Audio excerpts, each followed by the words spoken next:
Hi everyone, good morning. ঘুম থেকে অনেক তাড়াতাড়ি উঠে গেছি, কিন্তু বিছানা ছাড়তে একদমই ইচ্ছে করছিল না। কিন্তু আজকে তো স্যাটারডে আর কাল সানডে, এটা ভেবেই আমি নাচতে নাচতে চললাম ব্রেকফাস্ট বানাতে। প্রতিদিন ব্রেকফাস্টে আমি ওটস, স্প্রাউট নয়তো স্মুদি খাই, মানে তাড়াতাড়ি যেটা হয় আর কি, ফাঁকিবাজির তো আর শেষ নেই।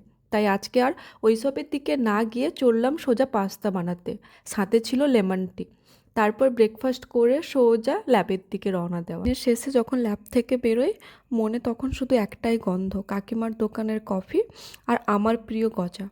বাড়ি ফেরার পথে আমার সঙ্গী হলো দুজন প্রিয় মানুষ, সাথে ছোট্ট একটি ডিমান্ড, ঝাল ঝাল করে পকোড়া আর মশলা চা খাওয়াতে হবে।